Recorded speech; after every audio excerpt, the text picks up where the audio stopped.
I apologize for such a detailed content of my life story, but I consider it necessary to express my current state and experiences. In the early morning of August 31st, I realized that my girlfriend, with whom I had lived for 7 years, was involved in at least one love affair. While disassembling her phone, I came across a lot of messages carefully copied into the notes section of her iPhone from the KIK app. We talked for 2 weeks, and I conducted an independent investigation. During this period, she confessed to having an inappropriate relationship. These activities included not only sharing topless photos, but also a long-term physical relationship with 8 different people, 2 of whom turned out to be my friends. It is shocking that one of them was my ex-wife, and another was her own uncle. In addition to these 8 people, she also engaged in emotional affairs via text messages with several others, including another friend of mine, her cousin's husband, and several others. Although she categorically denies her physical involvement in these emotional connections, this remains unclear. But considering the wide range of people involved in this process, does this difference really matter? The longest affair, lasting 3 years, happened with my bandmate and close friend. We were both members of a band that performed regularly twice a month, where she could often be seen dancing energetically. In addition, we spent a lot of time in the company of our bandmate, regularly drinking together on weekends. In one of the unpleasant cases, I found out that she was having intimate relations with him in my kitchen while I was receiving guests in another room of the house. Indeed, this situation resembles a catastrophic train wreck. This is, of course, an extremely difficult situation. My girlfriend suffers from a variety of mental disorders, including bipolar disorder, anxiety, depression, OCD, borderline personality disorder, and others. Although I don't want to use these diseases as an excuse, it's worth noting that they may have played a role in her decision-making and behavior. It is important to recognize that many people facing similar problems do not participate in such harmful actions.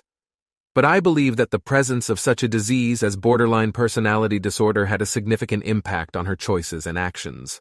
Her decision to choose a partner who she knew would hurt me speaks of a lack of respect for justice. Moreover, she knew about the huge negative effect that cheating in my previous marriage had on me. I swore to myself that I would never repeat such behavior and prove that it is possible to love and trust again. Despite this, I sincerely loved and trusted her, believing that we would spend our whole lives together, growing old next to each other. One of the remarkable aspects of my unfaithful spouse is her striking physical beauty, which caught the eye of everyone around her. She had a charm that often led to random men trying to woo her. During our walks, there were cases when some people persistently approached her, and their behavior became uncomfortably creepy. This caused her great anxiety, and she was afraid to leave the house. I witnessed these situations and observed how they adversely affected her mental state. In an effort to support her, I made it my mission to be a stable presence in her life. In addition, her longtime male friends tended to either confess their love to her or unexpectedly send candid photos, which she shared with me in bewilderment and frustration. It was unpleasant to watch these situations and see how they caused us both suffering. When she showed me these unsolicited messages and photos, it strengthened my trust in her. Her excessive affection for me confirmed my belief that I was the only source of her love.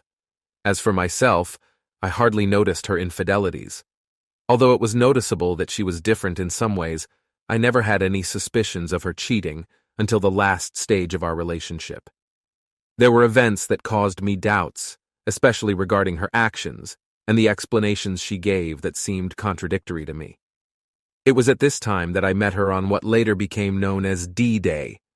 The situation was further complicated by the fact that we lived together. Although she still lived in a basement apartment 7 houses away from me, it was clear that we were, in fact, living together in my house. For the next 2 weeks, I was in a state of complete bewilderment and could barely live normally. During this period, my 14-year-old daughter from a previous marriage even undertook to cook dinner for me several times, as I was emotionally and physically exhausted. It took about 2 to 3 weeks after D-Day for me to gradually come out of the momentary fog and regain clarity. I have made a firm decision to finally abandon the possibility of further reconciliation. Her attempts to confess and tell the truth were not enough for me to believe or trust her. Not only did I initially not know the whole truth, but also the scale of her infidelity and the unreasonableness of choosing a partner made any chance of reconciliation completely impossible. Moreover, I was sure that her infidelities were very likely to resume in the future, if they stopped at all. From my point of view, she shows sociopathic tendencies, manipulating not only me, but also everyone with whom she communicates. The motives of her actions are different. She is looking for financial gain, emotional approval, thrills, and self-esteem, seeks to fill endless voids in her life. In addition, she uses manipulation as a form of revenge, fueled by any imaginary offense or insult. I feel like she's completely exploiting me. Besides, I can't help but sympathize with some of her partners because she, like me, made grandiose promises to them, and then refused them when it was no longer so convenient. In fact, she exploited both me and her other partners, getting rid of them as soon as they ceased to be needed. It is quite clear that she acted without caring at all about the emotional damage she was creating. There is a possibility that she deliberately created this chaos, especially considering what I know about her bipolar disorder. I'm sure she didn't have any morale. Any regret or sadness she might have expressed after she was caught was most likely just an emotional reaction to the loss of the support I gave her. The question of whether she really loved me, both in the past and in the present, remains a mystery, but this question no longer requires an answer for me. Despite this, I am constantly tormented by this question. As for my current state, it is difficult to put it into words. I am overwhelmed with sadness, as if a deep loss has occurred. It feels like a part of me has disappeared, leaving behind a huge void and lack of motivation in all areas of life. In the last 2 weeks, tears have been flowing non-stop, which is very different from the unusual period when it seemed almost impossible to cry. Currently, I admit that I am in a state of deep depression. I am completely shattered and feel like I am returning to a state of incapacity. A few weeks ago, I made progress by prioritizing my physical health, improving my diet, quality sleep, and daily visits to the gym. I managed to lose 25 pounds in the first month, but unfortunately I have gained 5 pounds again since then. I am currently on my way to weight loss again, but I am still far from regaining my former happiness and joy. Thoughts about her do not give me rest. I want to know how she is doing, if she is feeling the same sadness as me. I often wonder if she feels remorse for her actions, although deep down I understand that it is useless to reflect on such questions. But despite this realization, I can't stop these thoughts. It's clear that I really need help. I can't stress this enough. I really need help. Unfortunately, I don't have a friendly company that could provide me with the necessary emotional support. Most of my friends, mostly men, can hardly give me such support. It takes weeks before any of them even ask how I'm doing. Although they say they support me, their attention quickly turns to other topics. For example, the growth of the Bitcoin exchange rate. However, I am comforted by the presence of a family friend who genuinely cares about me. Unfortunately, my family friend, although caring, does not know how to provide emotional support. They tend to approach the situation from a logical point of view, urging me to just move on and forget about it. But I am in a metaphorical hell, and I do not know how to escape from its clutches. I'm begging for help. Unfortunately, therapy cannot be available to me at the moment. In order not to distract attention from the main problem, I decided to make a separate post listing the people with whom she had affairs, as well as a brief description of what I know. Starting with number 1, this is Andrew, to whom she provided cleaning services for his house. Another person from this list is the one with whom she had a short relationship in the past. She said that he often molested her, but she said that she rejected his offers and preferred to clean up after him when he was not at home. However, in her confession after D-Day, she admitted that during the first year of our relationship, she had several intimate meetings with him. Oddly enough, it was just before D-Day that I first overheard their conversation on the phone. This revelation only made the situation worse. Another person from this list is the one with whom she had a short relationship in the past. The phone conversation between them was deeply flirtatious. although she denies that she had an intimate relationship with him, except for those cases that took place in the first year of our relationship, approximately from 2014 to 2015, her behavior during the conversation aroused suspicion. The second number is Brandon, a married man with whom she dated for a short time, shortly before the beginning of our relationship in 2014. Initially, she claimed that she ended her relationship with him when we started dating, emphasizing that at that time she did not know about his marital status. As a result, his wife found out his infidelity, which led to a divorce. It is important to note that all this happened at the initial stage of our relationship, when I first met her. For 7 years, he persistently made signs of attention to her at various intervals. After D-Day, she admitted that she was emotionally attracted to him, and even discussed the possibility of a reunion in 2020. Despite this, she said that they had never had physical intimacy.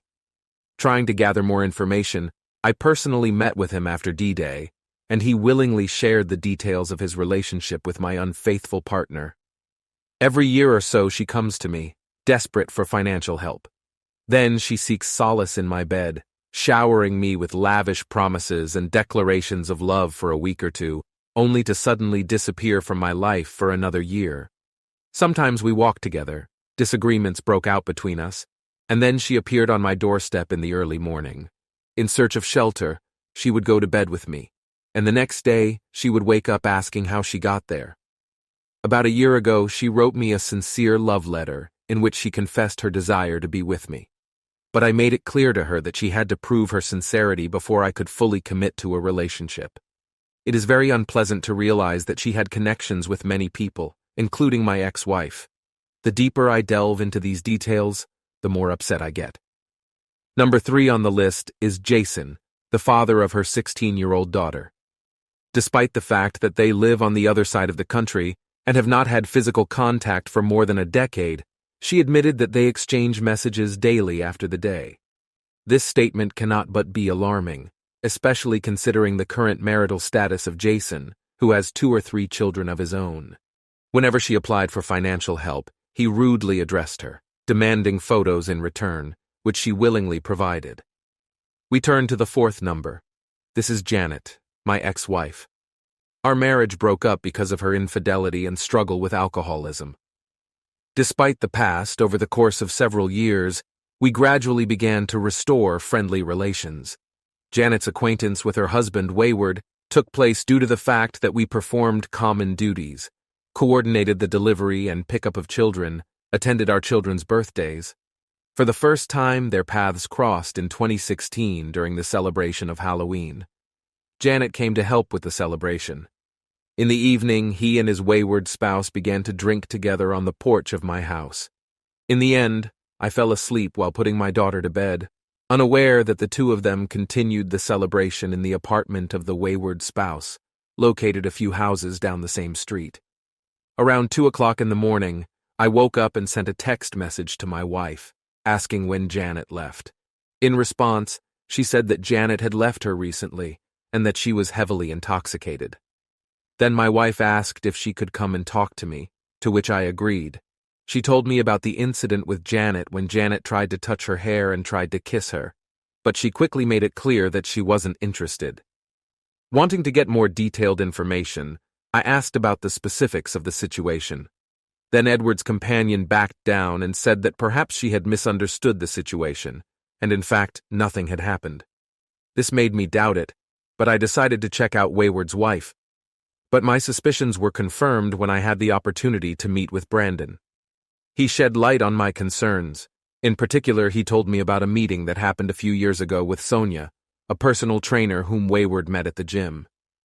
They decided to spend the night at the club, but before that they visited Sonia's apartment. Wayward's partner sent me a photo of them having a cozy picnic on the floor by candlelight, which created an atmosphere reminiscent of a date. When she got home, she told me that they kissed at the club. Naturally, I confronted her with the fact, expressing my opinion that this is treason. This reaction took her by surprise, and she immediately apologized for her action. Interestingly, soon after this incident, Sonia moved to another region of the country.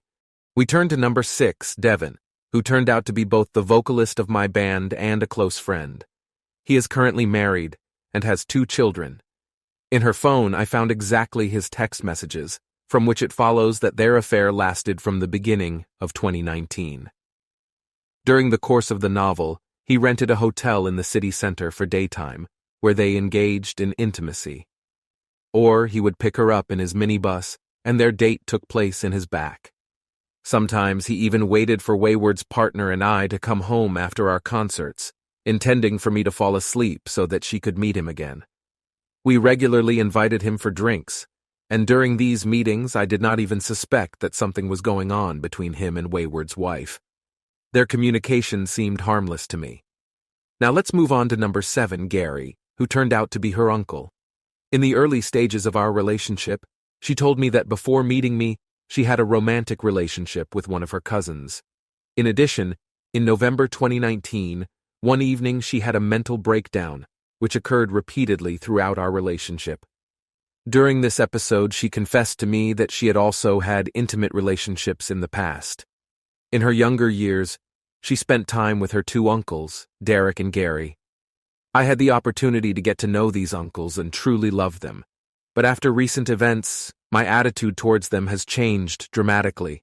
Just thinking about them makes me physically ill, and I try to stop all unnecessary contacts with him. After D-Day, she confessed to me that during our relationship, she spent the night in bed with Gary, entering into some intimacy with him.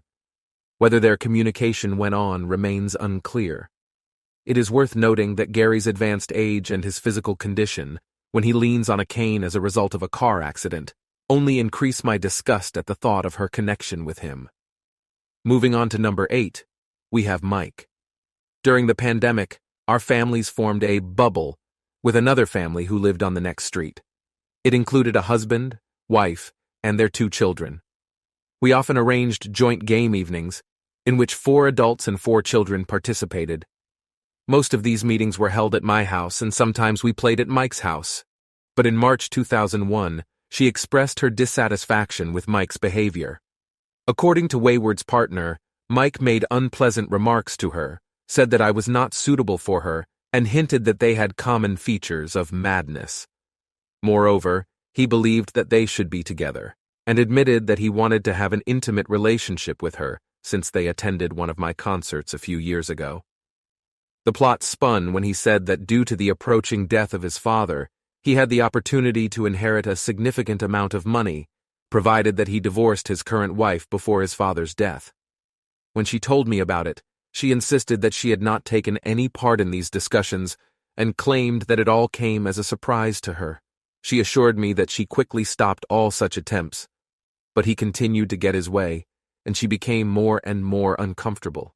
Moreover, she directly asked me not to enter into correspondence with him about this. At the same time, she insisted that I should not inform his wife about the current situation, since any altercation could seriously affect her mental state. To confirm her words, she sent me a message from him, in which he clearly expressed his desire for them to be together. This revelation forced me to take immediate measures, to stop our joint games and engage in a frank conversation with him. At the same time, I decided not to tell his wife anything. After D-Day, Edward's partner confessed to me that she met him in the city center to have coffee, lunch, go shopping, and so on.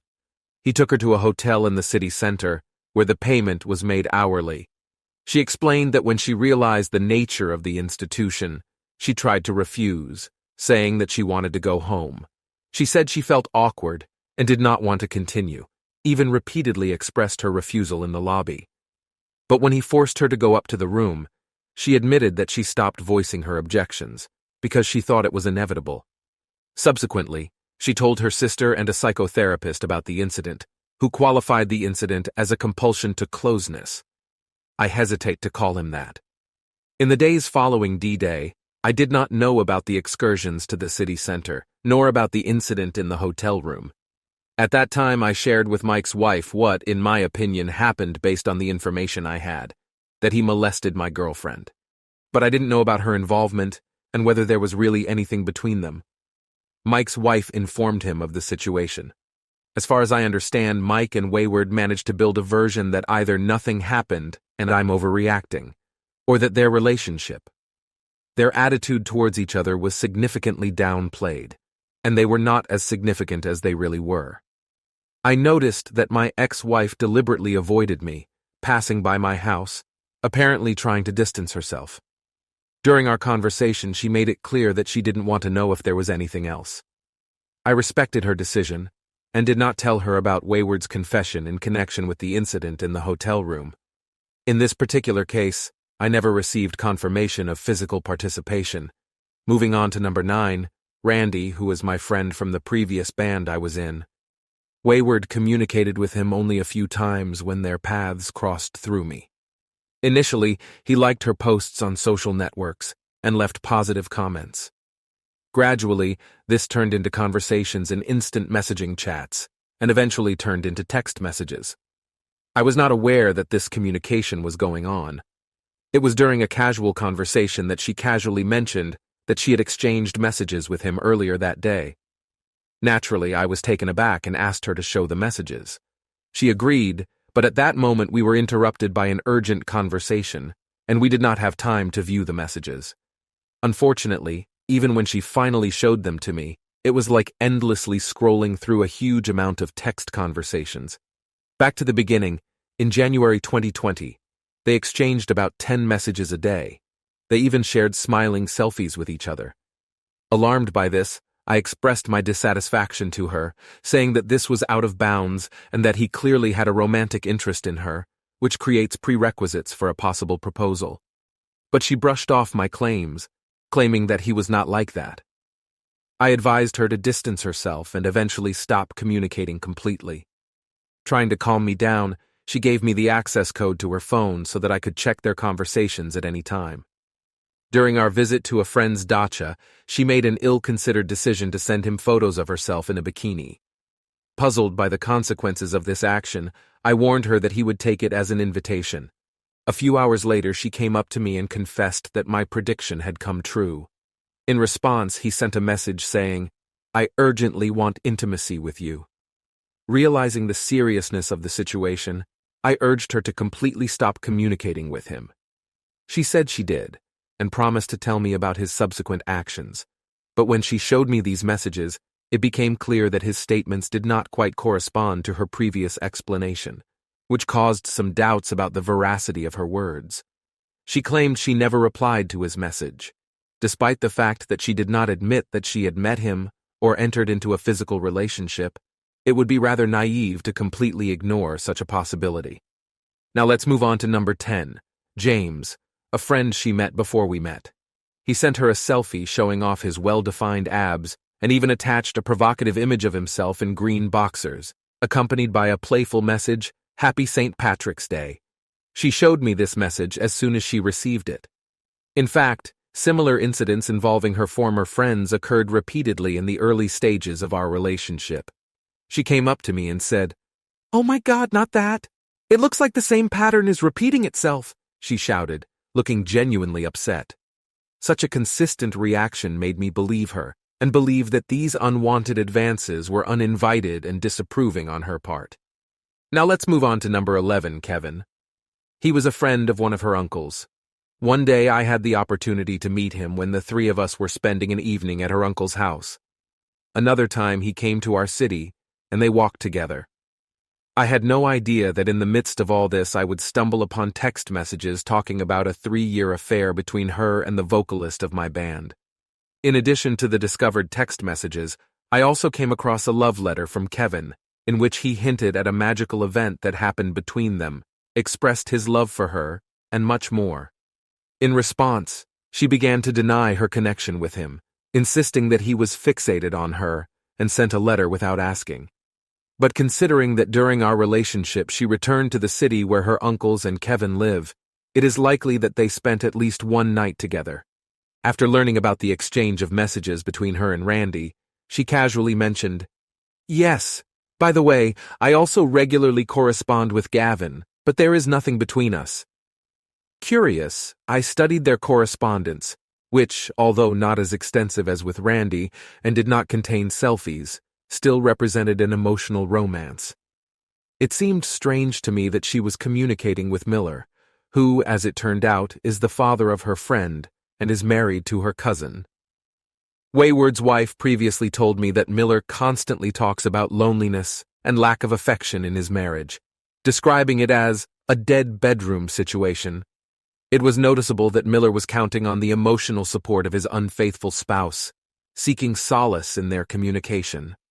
Although she claimed that she avoided being alone with him, she admitted that she often corresponded.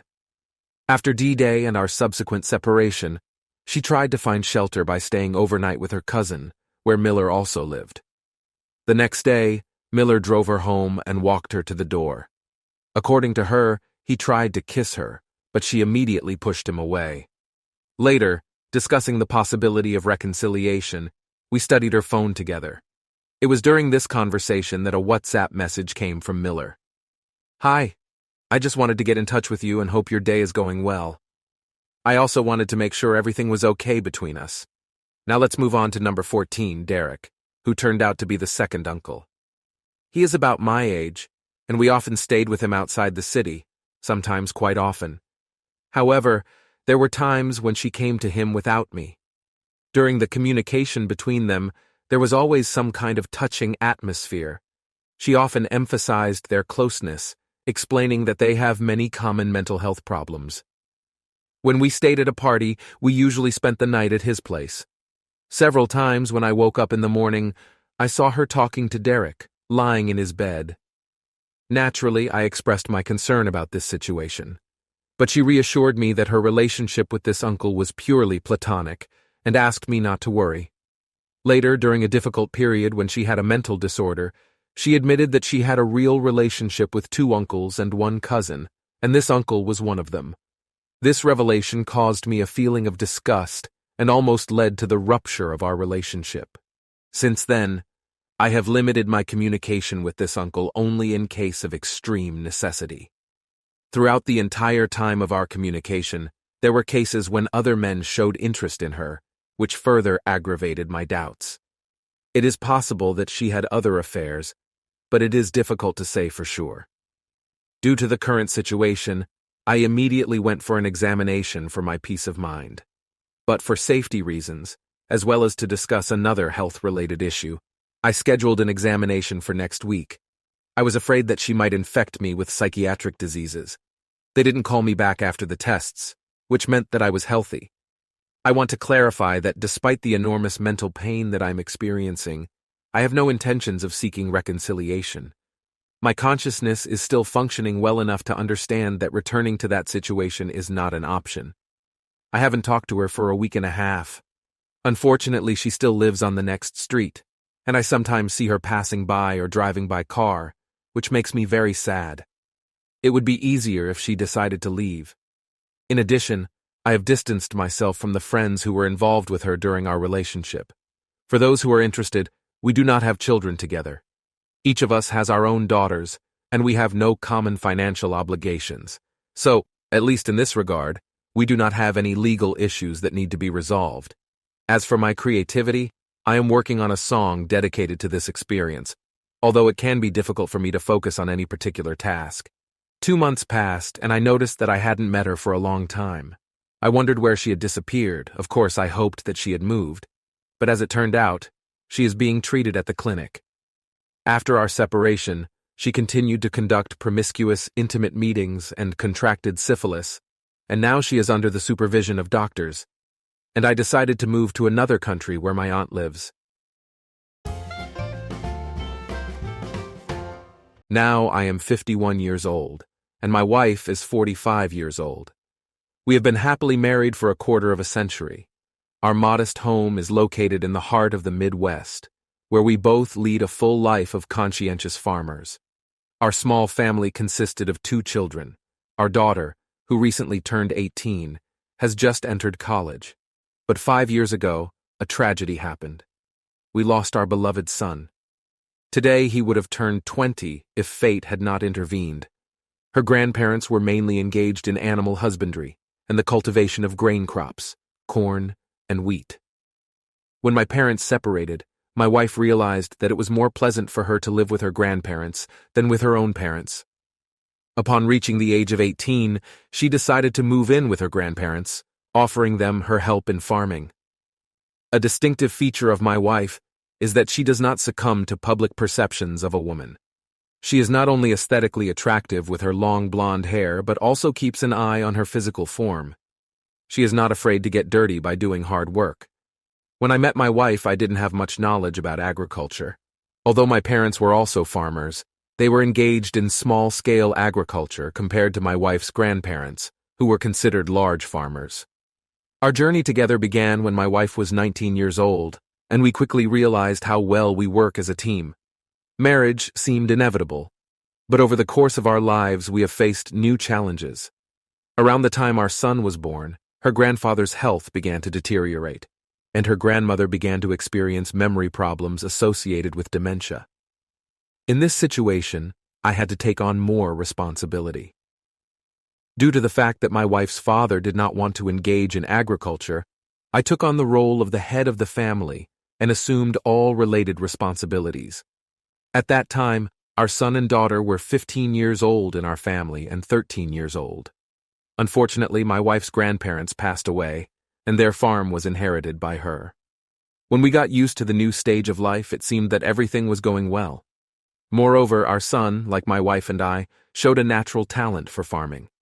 Our son had great potential and often took the initiative in doing household chores without requiring any instructions. But our life was destroyed by a tragic incident. One fateful day, when he was driving his truck along the I-95 highway, a huge 18-wheeler lost control and collided with his car. By a tragic accident, he did not survive and died. The depth of grief and sorrow we experienced as a result of this loss is beyond description. She has had a profound impact on each of us. The passing of our son's life had the strongest impact on my wife, who was experiencing great pain and sadness due to his absence. After his funeral, drastic changes took place in her, and she turned into a completely different person, almost unrecognizable. This transformation has had a profound impact on various aspects of life. She gradually stopped being active and participating in the life of the farm, spending whole days in bed. After the death of our son, my wife began to struggle with an anxiety disorder that led to excessive attachment, both physical and emotional. This attachment has become excessive, surpassing anything we have experienced before. I faced constant resistance when I tried to leave for work in the morning or meet our daughter's needs. This change in her behavior became excessively negative and sharply differed from her previous behavior. It seemed that she had turned into the complete opposite of the person she was before. After the death of my son, my wife has changed a lot compared to what she was before. At night, creating personal space in bed has become an extremely difficult task. Throughout the night, she had a strong urge to cuddle, but her grip was so tight that it often became difficult to breathe. There was a feeling that I was being held in a vice, similar to the vice of a mixed martial arts fighter. Even when I thought she was asleep, she kept holding me tight. Besides, she seemed to be in constant need of kisses, demanding them every hour or two. These changes were especially noticeable in our intimate life. Previously, we maintained a moderate level of activity, being together about 2-3 times a week. But after the death of his son, this frequency increased dramatically and began to be almost 2 or even more times a day. There was a feeling that such a strong need for intimacy became a way for us to cope with grief. Even when I didn't want to participate in such events at all, they continued while we were still grieving over the loss of our son. It became clear to me that this increased desire for intimacy was caused by a deep need for emotional connection and a way to find solace in the midst of our pain. Her increased affection, unlike anything I had observed before, was apparently her way of mourning and seeking solace. There were times when I did not feel much desire to enter into intimate relationships and expressed my indecision, but apparently she was so passionate about it that I didn't want to upset her by refusing. At such moments, there was a feeling that our communication revolved exclusively around her interests, and I had no opportunity to express my preferences and desires. This dynamic led to a feeling of imbalance in our relationship. when her needs and desires prevailed over mine. It seems that the emphasis in our intimate moments is shifted to meeting exclusively her needs. It is becoming more and more obvious that these moments are more aimed at satisfying her needs and desires, rather than at mutual expression of love and connection. In this regard, I have a question whether these actions have not turned into something that I have to do in order for her to find happiness, and whether they are not a mechanism for overcoming difficulties, and not a genuine joint experience conditioned by love. Moreover, even the slightest inconvenience or disagreement causes her irritation, often escalating into quarrels. It seems that almost everything can escalate into an acute conflict, which further aggravates our relationship. When she comes out of a depressed state, she usually shows outbursts of anger and discontent, especially about the state of affairs on the farm. Sometimes this anger is directed at our employees, creating a tense and hostile environment. During this period, a 14-year-old teenager worked on the farm, who often came to our aid. His parents unfortunately abused alcohol and suffered from addiction problems with illegal substances. Considering his difficult situation and frequent presence on the farm, I suggested to my wife to adopt him. But she strongly objected to this idea, expressing her disagreement. Despite my initial fears, the boy continued to come to the farm and help us, and over time my wife began to like him. She mentioned that he reminded her of our deceased son, which at first caused me some concern, although at the time I didn't think too much about it. After about 4 years, when my wife's condition began to improve, I noticed significant changes, and in many ways, they were related to her relationship with an 18-year-old boy. There was a close bond between them, but it didn't particularly bother me, because I knew him as a responsible and hard-working young man. In this situation, my wife naturally took the initiative to develop their communication. My wife offered to formalize the official adoption of the boy, despite the fact that he had already spent a significant amount of time with us. The purpose of this adoption was to consolidate his place in our family. After the adoption process was completed, the general atmosphere in the house changed noticeably. My wife's mood improved significantly, and it became clear that an incredibly close bond had been established between her and our adopted son. They often had long conversations late into the night. After I went to bed, I noticed that my wife often came to me much later than usual. The reason for going to bed early was primarily my daily routine, which began before sunrise. As a responsible farmer, I started the morning with caring for the cattle in the cowshed. Their health and well-being depend on how well they are provided with food and clean water.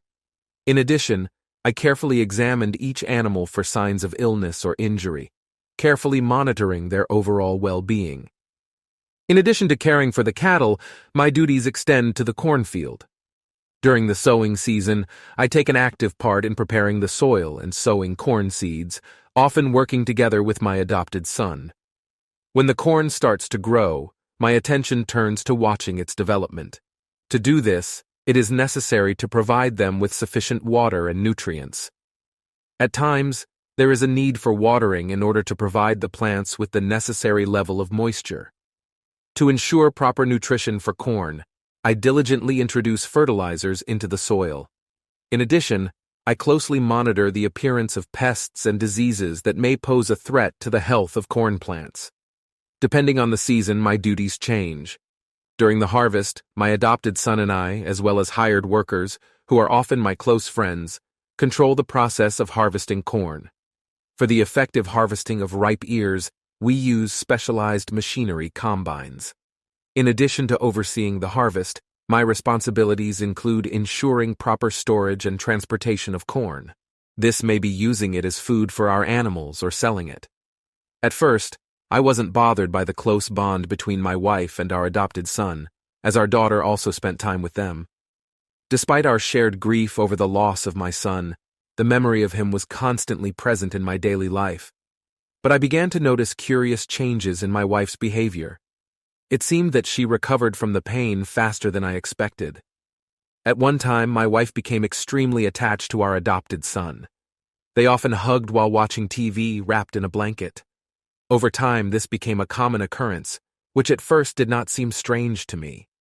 But when their bond began to grow stronger, I noticed significant changes in our intimate life. The frequency of our meetings was reduced to once every 2 weeks, and, surprisingly, at first it didn't bother me very much. I explained this by the fact that he has become older and is no longer so prone to frequent lovemaking. Given the fatigue from long working days, I often did not have enough strength for such classes. My adopted son and I devoted a significant part of our working day to caring for cattle and cultivating cornfields. But I must admit that there are also administrative tasks that my wife and daughter are engaged in. These responsibilities often include cost accounting, livestock and corn documentation, and paperwork related to regulation or sale. Despite the division of labor, one day I had suspicions about the behavior of my wife in relation to our adopted son. Not finding my adopted son, I began to look for him in a separate shed where our office was located. It was in this office that my wife spent most of her time. Intuition prompted me to approach the door of the office, suspecting that my adopted son might be there.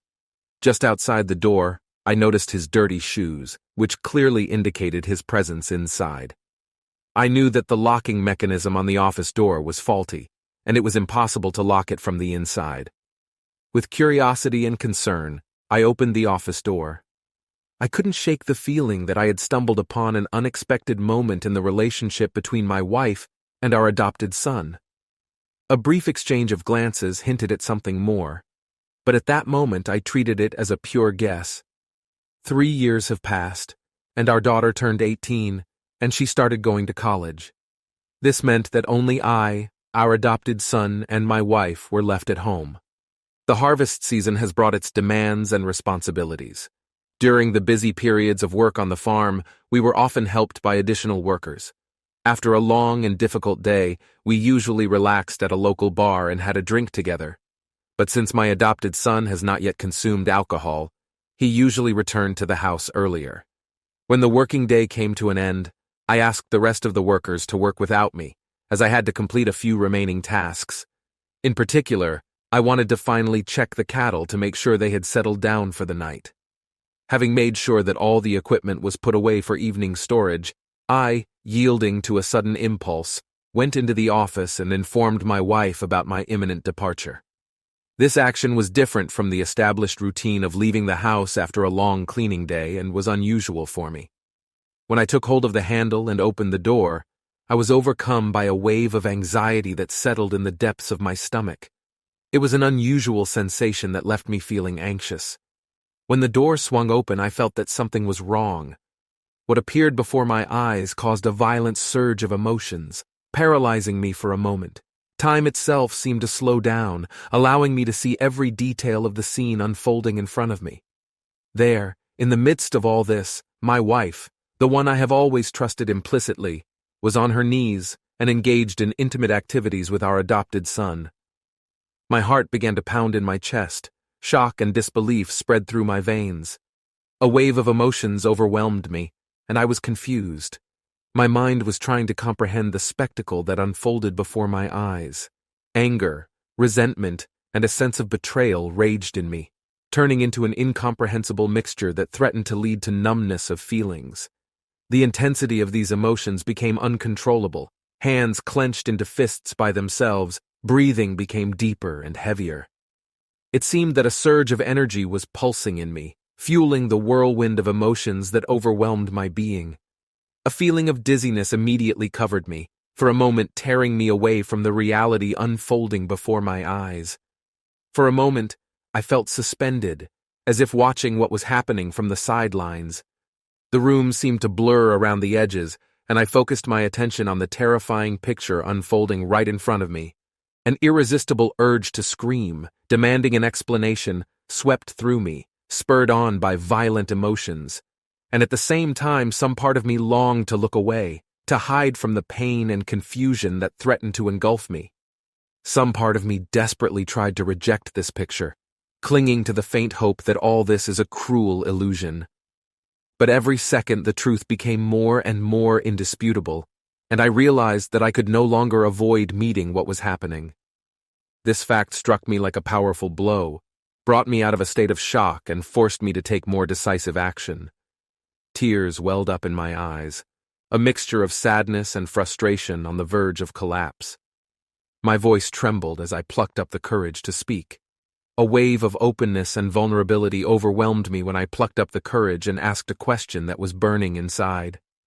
"What's going on?" I asked anxiously, looking for answers. But my adopted son avoided meeting my gaze. His face reflected a mixture of guilt and surprise. My wife, on the contrary, turned her gaze to me. Her eyes reflected shame, regret, and an unexpected note of defiance. An oppressive silence hung in the air, broken only by rhythmic breathing. It was at this moment that a deep awareness settled in me. This thought hit me with the force of a brick.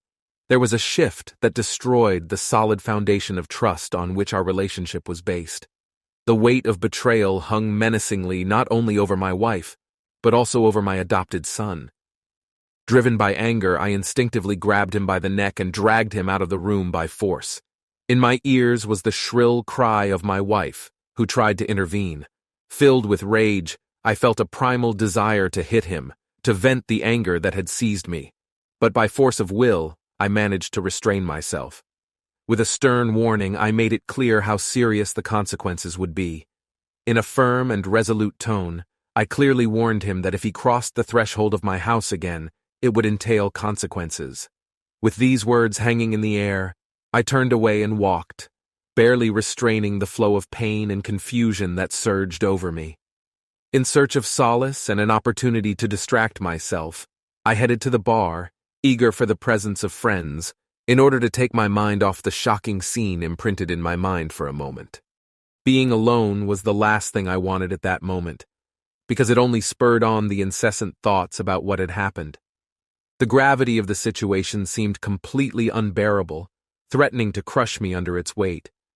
Trying to find a break in the bar, I tried to drown out the surging thoughts. But getting rid of them completely turned out to be a difficult task. The scale of the exposure was simply huge, and the question that continuously sounded in my head did not leave me. How long did this deception last? We accepted him into our family at the age of 14, and now, more than 5 years later, I unwittingly found out the truth. And yet the uncertainty remained. After all, no one could say with certainty how long this illicit relationship had existed. Over time, I had to face the painful truth and go through a difficult path of healing and understanding. Overwhelmed by all this storm of thoughts in my head, I decided to leave the bar and go home early. The constant thirst to meet my wife and the harsh reality of our situation has become too strong to ignore it. When I entered our house, I was greeted by an eerie emptiness. My wife was nowhere to be found, and it became clear that my adopted son had also packed up his things and left. At that moment, the whole gravity of the situation collapsed on me, and I could no longer hold back my tears. The huge scale of not only the betrayal I witnessed, but also the inescapable grief from the loss of my son overwhelmed me. It became painfully clear that my wife had embarked on a pernicious path leading to the collapse of our family. Stunned by this event, I turned to my daughter and told her about the disturbing scene I witnessed with her mother. To my surprise, she said that she had already guessed that something unusual was going on between them, although she had not personally observed it. In contrast to my shock and disbelief, my daughter seemed ready to face the situation face to face, demonstrating a willingness to sort out the painful truth. My wife, consumed by a sense of cowardice, chose not to appear at home for several months, not answering calls and attempts to communicate. When her daughter finally managed to reach her, her wife at first tried to dismiss the situation, calling it a mistake. But in the end, she plucked up the courage and confessed that her feelings had deepened and that she had developed a romantic attachment to our adopted son. Telling about it, she was genuinely afraid of how I would react to this shocking truth. After receiving information from my daughter, I realized that both my wife and our adopted son were still living in an unknown hotel. I was overcome by a feeling of deep confusion and disorientation. Despite the fact that I have devoted my whole life to management and housekeeping, I realized that legally nothing belongs to me, since my wife inherited it all from her grandparents. The weight of betrayal weighed heavily on me, and I felt completely lost and unsure of the future. Feeling the need to understand the depth of our financial situation, I looked into our business account and came to a shocking discovery. Recently, a significant amount of money was withdrawn without my knowledge and consent. In connection with this shocking discovery, I decided to withdraw the remaining funds and open a new business account so that she no longer had access to it. The whole gravity of the situation made me feel contradictory emotions. On the one hand, I devoted my whole life to the farm and imagined how I would live in retirement. But, faced with the harsh reality of my wife's infidelity and the potential loss of everything I invested in, I found myself at a crossroads. Understanding the possible consequences of filing for divorce, especially at my age, added additional difficulties to the decision that faced me. Fortunately, I managed to accumulate a significant amount of money, which provided me with financial stability for many years. Despite the hardships and betrayal, I still had a sincere love for working on the farm. Reflecting on the difficult decision ahead, I turned to a divorce lawyer to understand whether it is advisable to terminate the marriage. The lawyer's advice made me think about a sober perspective. Given the limitations of our family ties and the potential impact on our small community, the lawyer warned me against divorce. The potential significant losses that I could incur both financially and personally did not give me peace of mind. It became obvious that preserving the marriage, although in a much altered state, may be the most pragmatic course of action, at least for the moment. Mindful of the possible consequences, I did not want this issue to become public. During this difficult period, my daughter was by my side, who provided me with constant support, which was very important to me. Her presence and support helped me feel confident. It took about 2 months, and suddenly my wife contacted me. She said she wanted to return home and expressed remorse for her unforgivable betrayal. Moreover, she said that she had started treatment in order to sort out her actions and restore our ruined marriage. This new event caused me mixed feelings. Despite the fact that I hoped for the possibility of reconciliation, I still had hidden doubts and insecurities. I struggled with the anxious and restless thoughts that consumed my mind. Immediately came a strong desire to divorce my wife, spurred on by the deep betrayal that I witnessed. But the possible losses that awaited me kept me from taking decisive action. The moment I found out that she was in a similar situation, the surging wave washed away all the love and respect that I had for her. My heart seemed to darken, and obsessive and disturbing thoughts began to torment me. Thoughts of how to harm her to regain control or revenge. Just the thought that she could come back into my life became unbearable and caused emotions that I could not bear. The thought of my wife returning to the family was almost unbearable, but deep down I understood that it was necessary to honor the memory and legacy of our late son. Consciously pushing dark thoughts aside, I realized that it was necessary to pave a new way forward. Currently, my plan includes allowing my wife to return, but with a significant change in the dynamics of our relationship. In order to gain a sense of independence and protect my future, I developed a plan to acquire my own land and create my own herd of cattle. After the death of my son, my wife, for obvious reasons, shifted the focus from the business, leaving me as the driving force of its functioning. With this course, I want to regain control of my life and find solace in a way that matches my own ambitions and aspirations. I am well aware of all the subtleties of logistics, customer relationships, and supply chains that underlie our business.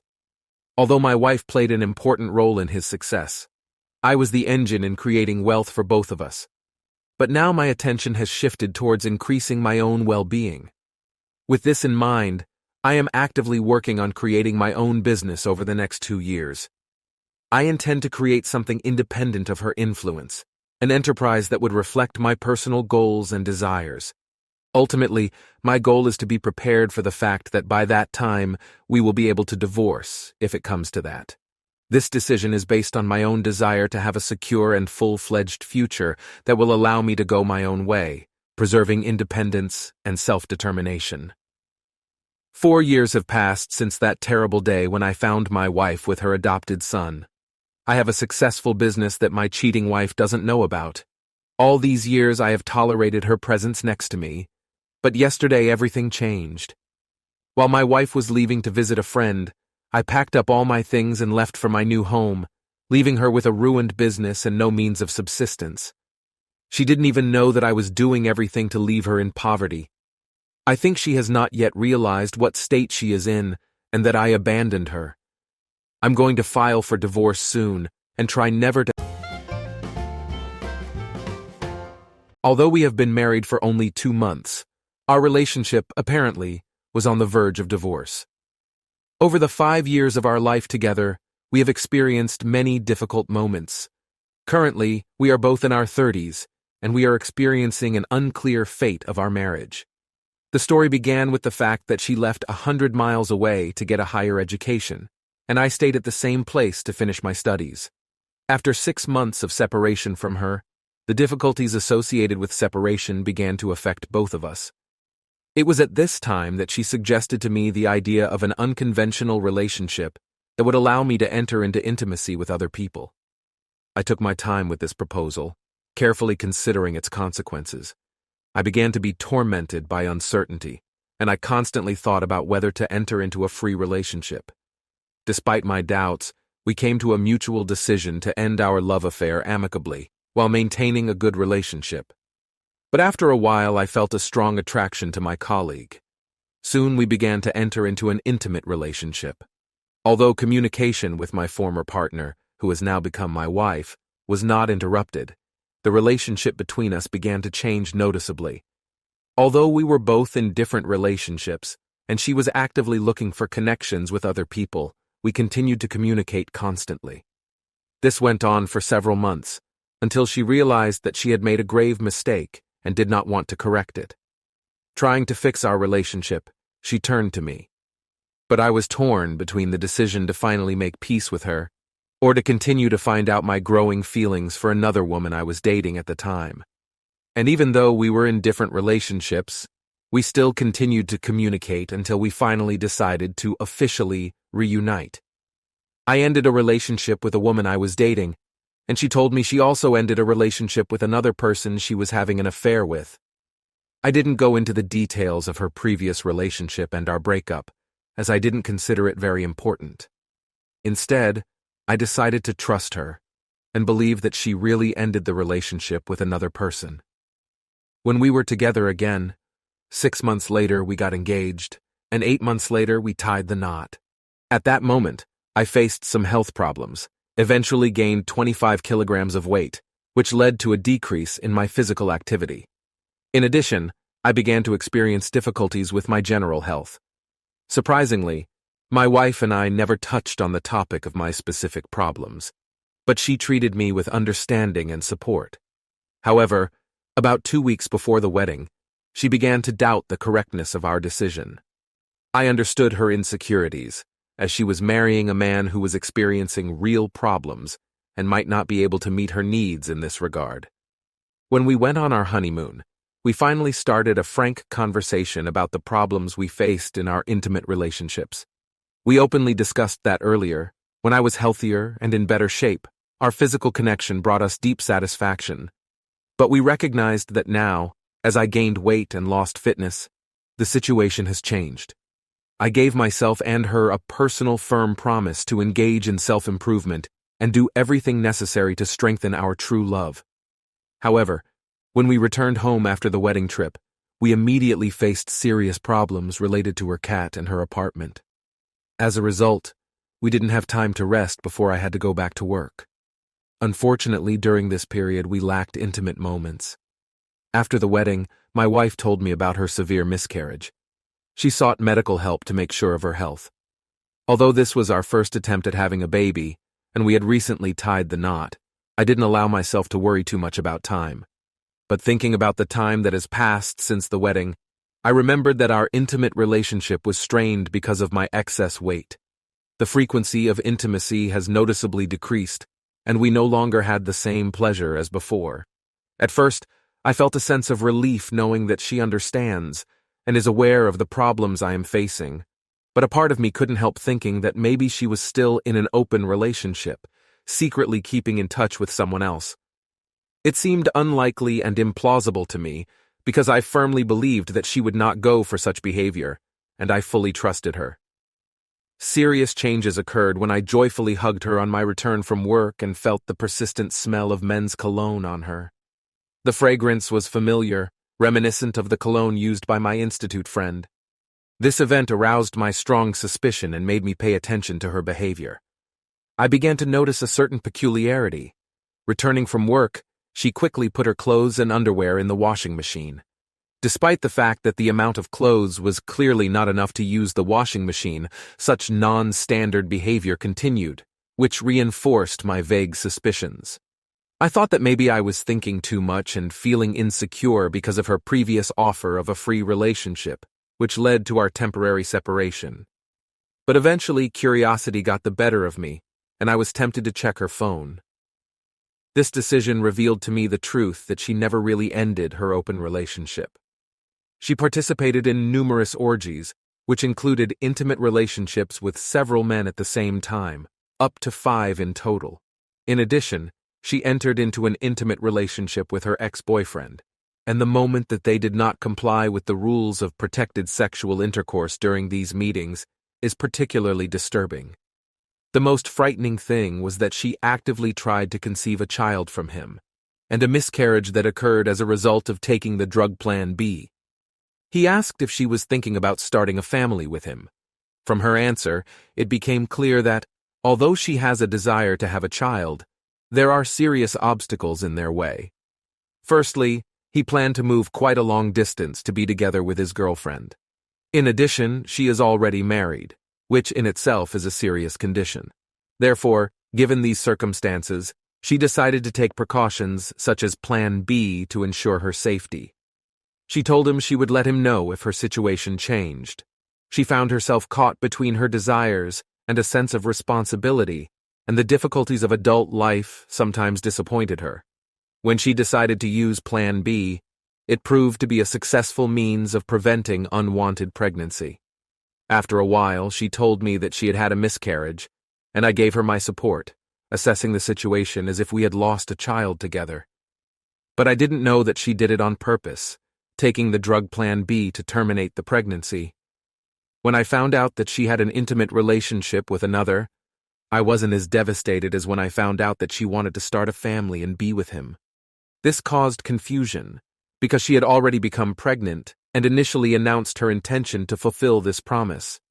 Then he moved to another place, and their communication gradually stopped. It seemed that the connection with him was a thing of the past. Meanwhile, during this period, she actively participated in orgies and entered into intimate relationships with unfamiliar people. It became a huge heartache for me, and I decided to discuss it with her. At first, she reacted with anger, upset that I had looked through her phone, but I quietly reminded her that now we are married, and this commitment requires a certain life together and personal space. I also noticed that checking her phone was very useful, as it allowed me to find out the truth about her actions and the lies she told. In response, she stated that I had never directly asked her to end an open relationship, because, in her opinion, I knew about her status of an open relationship even before our marriage. At the same time, she seems to have forgotten that before our marriage, at the stage of acquaintance, it was she who expressed a desire to be exclusive. I distinctly remember that at that time, I ended my previous relationship in order to be with her. Interestingly, she did not respond to the false argument about the Plan B incident. Instead, she turned the conversation in a different direction, hinting that I did not satisfy her needs in the bedroom, hinting that if I could fulfill my role as a spouse, then she might not be looking for intimacy elsewhere. Her answer took me by surprise, and I realized that I had never been so wrong about her character. I began to regret that I decided to give our relationship another chance. She said that she was absolutely open and that she would no longer delay revealing the truth. She said that she really wanted us to stay together, that she would not repeat her past actions, and even offered to go to a consultation to actively work on our relationship. Although she spoke with conviction, I was tormented by the thought that I was not sure of myself and did not know whether to believe her. Against this background, her detailed conversation caused me to doubt which parts of the story are real and which are possibly false. I was in shock and hardly understood everything she was saying. Now I have an important decision to make, and it will undoubtedly take a lot of time to sort out all these difficulties and make a decision. Our marriage, unfortunately, turned out to be short-lived, and when we announced the divorce to our loved ones, they were surprised. I was very much affected by this event and fell into depression. I couldn't eat for a week, and at the same time I couldn't leave the feeling of emptiness. I began to think that my appearance, especially my excess weight, and my feeling of worthlessness, were the reason that my wife cheated on me and wanted a child from another person after the wedding. Although the thought of divorce crossed my mind, my self-esteem was so vulnerable that I could not find the strength to finish the job. Realizing that it was very difficult for me, she kindly offered me to live a week without her to take a break from the constant quarrels and tense situation. The physical separation from my wife allowed me to collect my thoughts. It was at this moment that I found the courage to take an important step forward and officially file for divorce. After starting the process, I returned to our shared apartment to pick up my things while she was at work. When she found out I was gone, she called me, but I decided not to answer her call. But soon she wrote me a message in which she informed me of her desire to save our marriage. Although we were married for only 2 months, the divorce process lasted about 6 months. During all this time, I found support for myself in the fact that I started communicating with my ex-girlfriend again and gradually returned to a normal lifestyle. Having decided to change my life for the better, I set off. Thanks to constant physical exertion and a healthier diet, I managed to lose 30 kilograms. In addition, I managed to solve work-related problems that weighed on me. Moreover, I sought professional help to solve my personal problem, and as a result of consulting with a doctor, I successfully overcame it, restoring my activity to the previous level. Remembering all this way, I perceive it as a valuable lesson. Now, looking back, I see that she was never able to truly sever ties with other people outside of our relationship. It seems that I was just a backup option for her. It is likely that she realized all the disadvantages of her previous relationship with her ex-boyfriend and chose me among the various dating options. Not her worst choice, I have to tell you. Out of all this shit that I've been through, I can give you one piece of my exact advice: never settle for an open attitude. An open relationship is a trap. This is an excuse for cheaters. And for a strong, loving family, this option is definitely not suitable.